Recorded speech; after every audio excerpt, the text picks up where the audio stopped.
The Unplayable Podcast is proudly presented by Qantas, the official podcast partner and the official airline partner of Cricket Australia. Once again this season, Qantas is proud to be flying Australia's cricketers as they take on the world.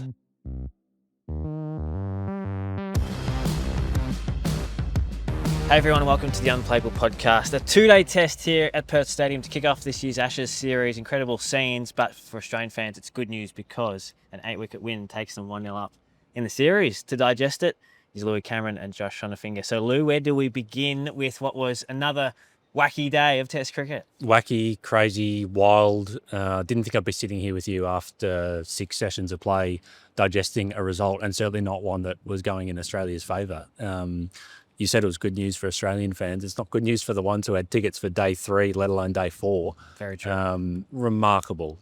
2-day test. We saw one at the Gabba a couple of years ago. Travis Head, I think, was the best player in that game as well.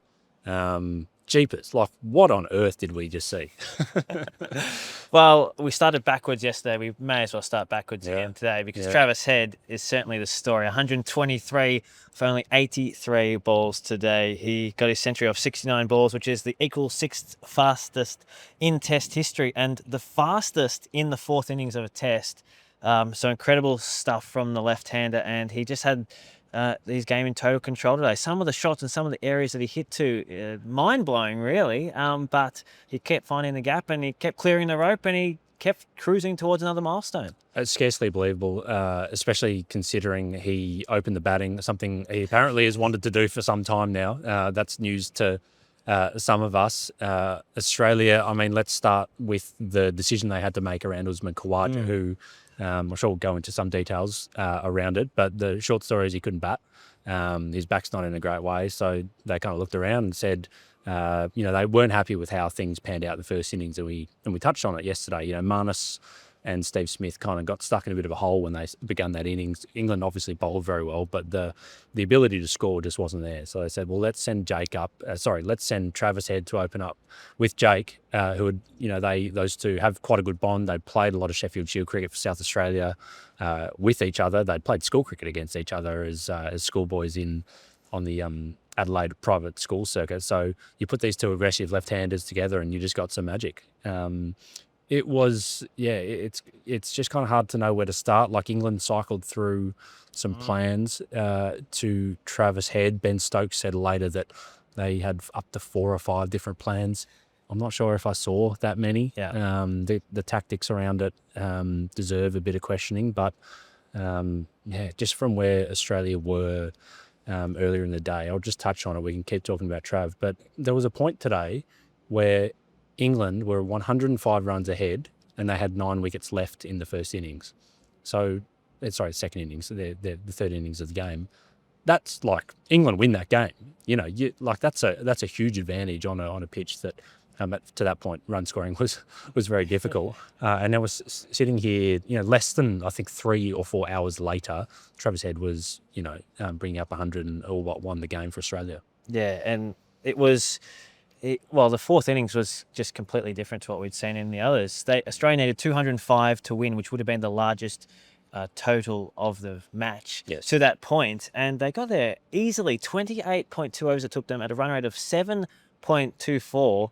And of course, as we see in these sorts of chases when the result becomes inevitable often, it can accelerate towards the end. Yeah. But that's not to take anything away from Head. Weatherald as well was really impressive with 23 off 34. And then Labuschagne got 51 not out at the end. The England bowlers were probably a bit down on pace, especially from what we saw on day 1. That would have played a part. And it does raise questions about just how durable these quicks that they've picked are. It's an interesting one because you think back to England's series earlier this year against India, and that was a real war of attrition on wickets that were as flat as what that was later in the game. It's weird to call that thing a flat wicket when we were talking about 90 wickets falling yesterday. But I guess the thing is none of their bowlers, bar Bryden Cast, played in that series. Ben Stokes obviously did. Yeah. But Mark Wood, Atkinson, and Archer, they're all Archer ended up playing I think 2 tests in that series, but for the most part. these guys haven't got through a full series. And I mean, Mark Wood only ended up bowling 3 overs today. And only 5 in the first innings. Only 5. I mean, he probably didn't need to bowl any more than 5. He's basically said he's not going to play 5 tests in this series. And, there's a question mark whether he can even get through a full innings of bowling. I just found it. So, yeah, their pace is down. Maybe that's understandable given, they really psyched themselves up yesterday. And but then to keep going back to the short ball stuff, it just made no sense to me, especially when you pitch that thing up, it did dart around. And I just thought like sticking the way they bowled yesterday, and I know that you got to change your plans when someone is really going after you, but the way they bowled yesterday, hitting that short of a length, unerringly and really accurately, and just with a bit of seam movement, I thought that was the way to go. And I know that the pitch got a little bit easier to bat on, but we still saw the ball doing a little bit. No one's quite figured out this Perth Stadium pitch, I think, is the long and the short of it. Head and Smith basically said in their press conference just now that the best time to bat was late on day 2. So teams just have to figure out a way of getting to late on day 2. Yeah, it's a good point you made. And also, I'm sure that the aggression and the intent that Head showed sort of helped. In the first innings, it took Australia 24 overs to bring out their 50. In the second, it took them only 10. You pointed out at the time that it was at that 10th over in the second innings where England said, enough of pitching it up, we're going to go to the short stuff. So that was puzzling in itself. I mean, the ball's still pretty new at 10 overs. We also spoke yesterday about Bryden Carr's selection in this game. Bowled beautifully in the first innings, took 2 wickets in this second dig as well. Kept coming back and tried really hard. Would you have swapped him for Shoaib Bashir at, especially when Weatherald and Lyon, 2 left-handers? Weatherald and Head. Sorry, Weatherald and Head. I don't know why I'm thinking Nathan Lyon. When Weatherald and Head were flying at the start of that innings, you got 2 left-handers. Would you have liked an off-spinner to come on and bowl to them at that point? I guess the real question is, was Bryden Carr more important to England on day 1 than what Shoaib Bashir would have been to them on day 2? It's remarkable to be thinking in that terms. The question would have been whether Shoaib Bashir can give you more in the second innings in general. They did have Joe Root. I thought the Head had to face some spin before he got to 100. Like, nothing was working. We spoke yesterday about how quickly teams change their plans and move into different tactics. I thought, Stokes was slow to change from that short ball stuff that they were going after Head with, and it just wasn't working. We shouldn't take away from Trav. Like some of the baseball shots he was doing, Stokes would put fielders back, behind square on the offside, behind square on the leg side, and he just hit it straight down the ground. Even Marnus Labuschagne kind of got in on the act a bit later because it became so predictable. But Head was sensational. He just seems to lift when things are tough and when his team needed him. He wanted to go out to bat and go and deliver for his team. Yeah, we had a quick chat to Marnus Labuschagne after the win, and you can see that chat in full on cricket.com.au. When we asked him about the shots that Head played, he just puffed out his cheeks and he said, look, it's incredible. He can do stuff that nobody else can. And he also gave us a little tidbit that while Heady was keen to open up the batting, he also said Nathan Lyon's name was floated as well to go in a real old school attritional approach and to get through until stumps. And that certainly surprised me. And then we did see later in the broadcast that Lyon was also padded up as night watchman because Steve Smith had said that it was getting pretty dark out there. And so if it did get to the end of the day and they were looking like they weren't going to get the runs, apparently Lyon was going to go as night watchman with maybe 20 to get. And I'm sure Lyon himself wouldn't have been all that. He would not have approached it as enthusiastically as Travis Head did because I'm informed that he has an enormous bruise kind of in the mid-rift area from when Jofra Archer hit him late on day 1. That's got to hurt. I think he copped another blow. I'm not sure if it was to the same spot off Mark Wood this morning as well. And, the injury, like that, probably not an injury worry per se. I'd be, we'd have to find out to see whether that develops into anything more serious. But Khawaja is the real one here. Like Smith has said, he was in a pretty bad way today, and the back spasms had really kind of taken hold, and he wasn't moving well at all. No. He basically admitted that it was pretty frustrating in the first innings. I thought that was a telling thing for Smith to say, that it really kind of ruined their plans, and he basically said that they were so rushed into making a decision around who was going to open, and they thought Khawaja would spend enough time back on the field that he would still be good to go, and then they took 5 wickets in 3 overs or whatever. So they're just like, oh, all right, well, Marnus, you go, you've done it the most recently out of the others. But if they'd actually really thought about it, Trav was probably the guy they would have settled on. So a lot of tactical stuff going on in the space of 6 sessions. Hilarious that all this talk about is Marnus going to open? Is he going to be 3? And then, of course, he's selected at 3, but then he opens. So who's going to partner Usman Khawaja? Well, he's not there. No, he's not there. Jake Weatherall's had 2 different opening partners he'll probably have 3 different opening partners in 3 innings to start his career if, presuming Usman Khawaja is good to go for... That must be a record. Yeah, it would have to be. And I can't even look at the throw forward stuff at the moment, but, Khawaja potentially not playing in Brisbane. Is there another opener they can pick? Is it a Bo Webster who comes in and Trav keeps opening? Gee, it's a lot's happened in 2 days. Certainly has. Lou, Scott Boland's spell after lunch, that's my Liquorland. Cheers to that moment. He was brilliant. He came on to the scene really when England were 1 for 59 with a lead of 99. That was at the lunch break, and so Cameron Green took the first over after that break, and Scott Boland took the first one from the members' end. As you said, the lead was just over 100 at that point, and he picked up 3 wickets in 4 overs. 3 for 7 in fact was that spell. He got Duckett with a perfect length, went across the opener, and nicely caught by Smith just across above the turf. Then Ollie Pope was sucked into a wide one, caught behind. He was beaten with a peach, the ball before that, so maybe got in the head of the number 3 there. And then you got Harry Brook, the big one, who can take the game away from you if you let him. Tied him up with a couple of dot balls, and then in a very similar dismissal to Zach Crawley in that first innings, he went to drive at something that wasn't quite there, and it was well caught in the corner. 3 wickets that sort of changed the complexion of the match, in my opinion. Absolutely, it did. It really, and a big moment for Scott Boland, really. I mean, he started, we know he didn't bowl that well in the first innings. I think Smith said as much in the presser when he said that that was a Scotty we know, that which suggests that yesterday was a Scotty they didn't know. That was a surprise to him. He bowled a lot of full balls. He started really well today from the Justin Langer stand end. Came around and flipped over from the member. Where are we? This is where the members stand end. Down here, replaced Mitchell Starc, kind of following him, potentially downwind, although it is a bit swirly here, you don't really know. And just bowled a much better length. I think you had a stat that didn't bowl anything that was considered fuller than a length. So everything was length or back of a length. Some of those stats from Opta. And just completely ripped open the game. England was so desperate to play out in front of themselves, and look, it was very much the way you can play on the kind of baseball wickets that they've had in England, the way you can play on bounce on wickets that have lower bounce, and they just were really slow to adapt, I thought. You get Pope pushing at that one, you got Brook pushing at one, Duck at 2, and then even Ben Stokes, the way he pushed it an excellent ball from Mitchell Starc. All of that happened and Joe Root was the other one, kind of in that spell to start. So as I said earlier, they were 105 ahead, 9 wickets in the tank, and all of a sudden it looked, if it wasn't for Atkinson and Cast putting on, I think maybe the second or third biggest partnership of the game, Australia would have been chasing 150 or less. Crazy, yeah. So that collapse was 6 for 39, including 3 for none.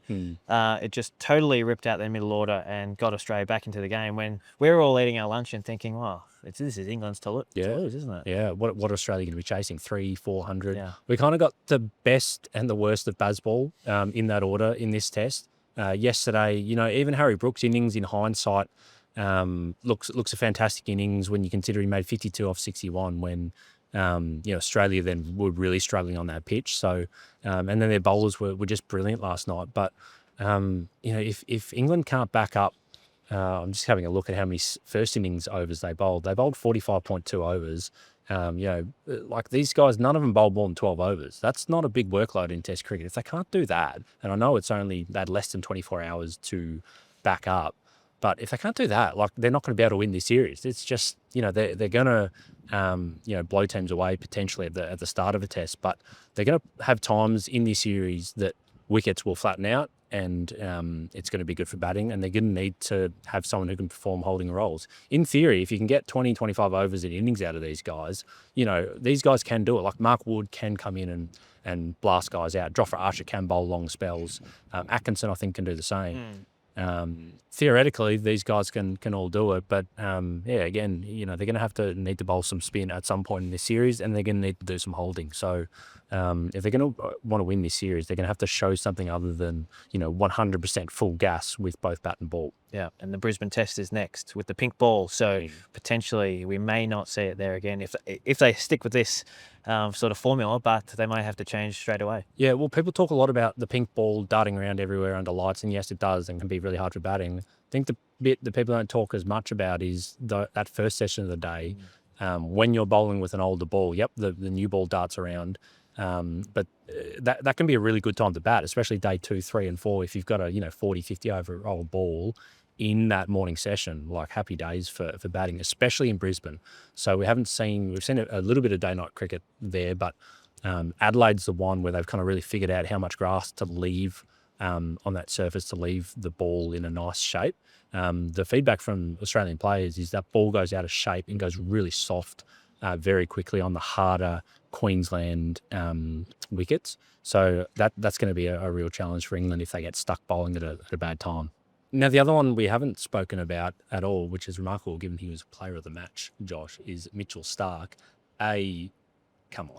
How is Mitchell Starc player of the match? Travis Head just played the innings we're going to be talking about for, years and years and decades and decades. I thought you'd be backing up the fast bowler for this selection. Look, we're going to give him a rap. He took 10 wickets. It might be his greatest test performance. Third time he's taken 10 wickets in a game. I had a quick look before. I reckon it was better than the other 2 times. Okay. He took 11 in Sri Lanka. A superb effort, splitting hairs here, but I reckon England are probably a better team. Yep. And probably meant, first test of an Ashes series. Yeah. I reckon it probably was his greatest test performance. It's definitely his best Ashes performance. Not sure if it makes him player of the match, but it was just a masterful performance from Starc, who backed up a day one effort with the ball today with 3 more. Yeah, so that 7 for is the best figures here as well at Perth Stadium. Obviously, still a small sample size, but also the best match figures here as well with 10 for. Yeah, I thought. Well, he said it was like bowling with a hockey puck on day one, which was surprising for us considering we saw 19 wickets fall. But then again, it didn't swing a lot. Maybe the more movement was off the pitch. And did swing more today. And it swung today, that's right, where he was maybe arguably less effective. So overall, a really great performance from Starc. He had to be the leader of this attack with no Cummins, no Hazelwood. He stepped up, especially when Boland was a little wayward and obviously Doggett's in his first game. So really important for him to step up. He did that and he put on another clutch performance, as we've come to expect. It's remarkable, this quarter seam ball, wobble seam ball, scramble seam, whatever you want to call it. I think someone called it a 3/4 seam ball the other day, which I kind of think is kind of the same as quarter seam. I don't know why we need the 3 in front of it. But yeah, that one that you see, people who watch at home, it's that one that kind of has the seam kind of not rotating on its axis, but it still can nip. He's just mastered that ball to the point where, and he didn't have it. He's kind of stubbornly stuck to bowling that nice in-swing into the right-hander. And now he's added to his arsenal. It just gives him gears. Like today, he was able to swing a few back down the line. And that is obviously a great first skill, but then what can you do off the wicket? That was a criticism of him, in the early days as a test cricketer, was what could you do when it wasn't conventionally swinging or reverse swinging? Well, you don't get a whole lot of reverse swing anymore in test cricket. You certainly don't get them in 2-day tests. And, with a lot of drop-in pitches, it probably makes it a little bit less common. So he's developed this amazing weapon. And at 35, the stat we had yesterday, 3 times in his last 11 tests, he's improved his best innings figures in test matches. At 35, that's a remarkable effort. Another fine performance from Mitch Starc. He'll be looking to back it up with his favourite pink ball in the next test, of course. Lou, let's finish with the BBL grid game, which is a new addition to the BBL app. Definitely recommend getting on there and giving it a go. I have. Don't recommend it to me, mate. I've done it before. Oh, okay. Well, to our listeners, check it out. My score today was 63.8, which is okay. You want to get the lowest score possible by matching up the requirements for each square. It'll make sense when you play the game. Yeah, it's kind of like Norton Cross's square, and you've got there's a, Melbourne Renegades in the top, and then English player on the left, and you've got to find a Melbourne Renegades player who's English in each of the squares. Samit Patel. Yes, good one. Yeah. Good one. So my score is 63.8. If you beat that today, let us know because we want to hear your scores. My best score was Renegades on one end and 5+ seasons on the other. I went with Sean Tate. Oh, I you did put 5+ seasons at the Renegade? No, so that's just 5+ seasons in the Big Bash. league. A lot Yeah. with the Strikers, maybe the Hurricanes as well was in there, and also a season or two with the Renegades. So Big fan of Gridley. Is the 63.8 because there is a bit that speaks to your unique score, right? Yes. Like how rare. That- Sean Tate wouldn't be that rare, whereas Samit Patel, that's no one else is guessing that. well, I'll have to dig into the stats. Right, But, okay. if anyone can beat 63.8, I want to hear it. We'll Mm-hmm. definitely check in again during the Brisbane test on the Gridley. So, Might have a go when I finish writing all the ridiculous stories out of this game. Lou, good stuff, mate. This has been the Unplayable Podcast, a 2-day test here at Perth Stadium, and we'll catch you all in Brisbane.